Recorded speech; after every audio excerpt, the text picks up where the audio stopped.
Hi everybody, today let's make some kvass, which is kind of like a bread alcoholic soda. I'm really not sure how to describe this. There's many different ways to make this, but I'm gonna show you my version, which turned out pretty good. So let's just jump into it.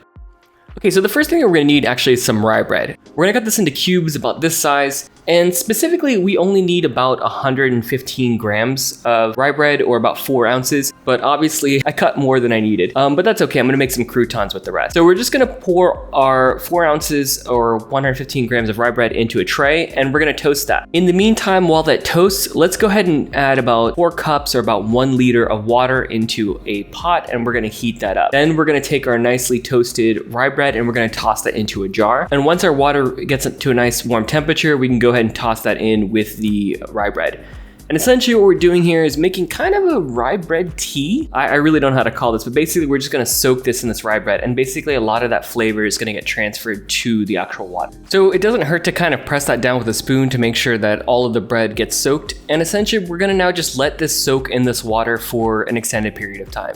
Specifically, we're gonna let this soak for about 4 hours. Now, it's not a bad idea to put a paper towel over the top to make sure no critters or any other things get in there. And then we're just gonna let this sit for, like I said, about a total about 4 hours. Next, we wanna add about a half a cup or about 100 grams of granulated sugar, and then just toss in a few handfuls of raisins. This is gonna help with the flavoring as well as adding a little bit of sweetness. Now to this, we're gonna add just enough boiling water to kind of dissolve the sugar and give a little bit of reconstitution to the raisins. Just mix this up and just keep adding water until you get something that looks kind of, like you've got dissolved sugar in the water. We're gonna strain the bread water and actually just place this back into the container. Now, one pro tip is to make sure that you're not doing it like I am and you have a properly sized funnel or sieve. But when you do, just kind of press down to make sure that you're getting all of that delicious juice out of the bread, and this is gonna help flavor the kvass. Now, to be honest, I've seen multiple different types of recipes. Some advocate for straining the bread before fermentation, and then some actually advocate for leaving the bread in during the fermentation process. I just decided to go ahead and remove it, but it's totally up to you. This recipe seems to have a lot of cultural variation and really depends on who you're talking to and what the recipe is for, what type of sweetener, and a lot of different things. So really, in the end, this is just my version. Okay, so next we're gonna add some yeast. Now, I was looking into it and I was looking to see if it's ideal to use a specific type of beer yeast, but from what I found, a lot of people advocate for just using regular plain old bread yeast. So that's what I'm doing here.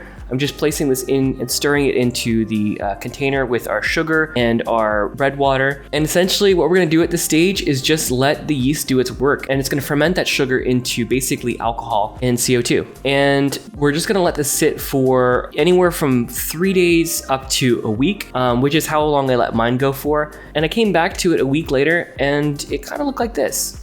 We can see the nice yeast cake at the bottom, which just indicates that basically the fermentation was pretty good and we made more yeast than we put in, and the raisins kind of got all floaty. So now all we needed to do is just strain off the raisins, and we really don't want to have that yeast cake transferred in as well.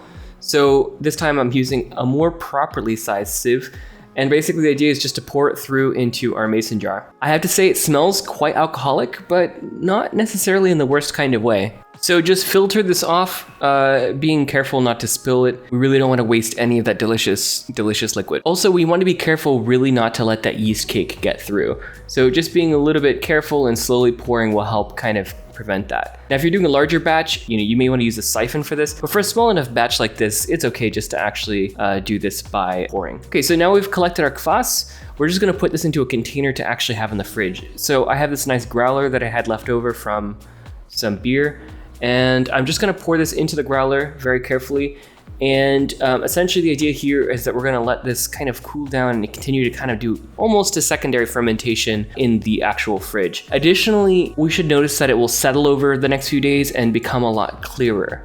Now, if you wanted to have this be extremely carbonated, you could actually measure out a small dose of sugar.